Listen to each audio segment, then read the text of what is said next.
Hey, what's up everyone? How we doing? In this video, I'm going to show you how you can get the power turned on, Pack-a-Punch forged, and then Pack-a-Punch your weapon in round 1 of D-Machine Zombies. To kick things off, unfortunately this method is only going to work if you're in a party with either 2, 3 or 4 players, which kind of sucks for solo players like myself, but it is what it is. So when you're playing with a group of people, and either you or one of your party members get downed, when someone gets that revive, they'll actually be rewarded with essence, like you can see in the clip on screen. And currently, there is not a cap on how many times that you can do this within round 1. So the long and the short of it is, either you or one of your mates can constantly go down over and over, and the other player that isn't downed can get the revive each time that happens, to earn essence within round 1, and you can do this until you have enough points to run straight through to the facility, turn the power on, and then get Pack-a-Punch forged and upgrade your weapon in round 1.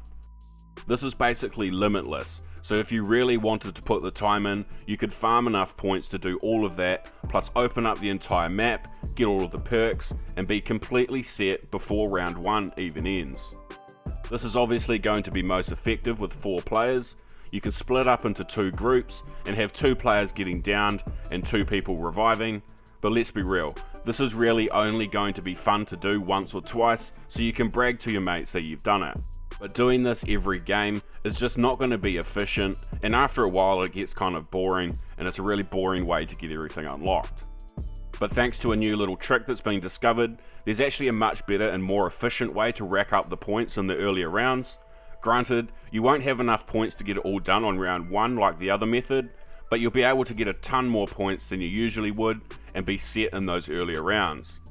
Again, unfortunately this can only be done if you have a party with 2, 3 or 4 players. So what you need to do is dedicate one person to firing a shot into a zombie, and then another person to finish off and kill that zombie shortly after the first person shoots them. The zombie needs to be killed within about a second or 2, or this might not work.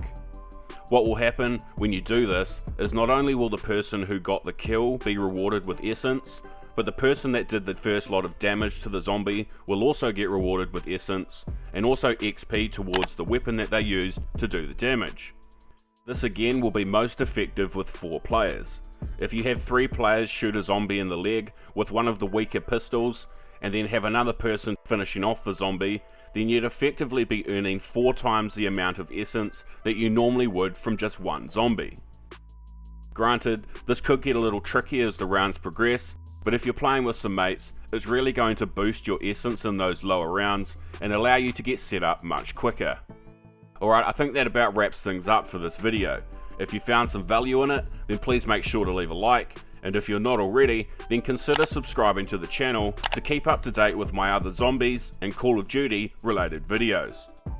Also, I just want to give a shout out to Killer Chaos, or the Popcorn Enthusiast from the Covert Discord server, who helped me out with getting the footage for this video. You're an absolute legend. Alright, I'll catch you next time. You take it easy.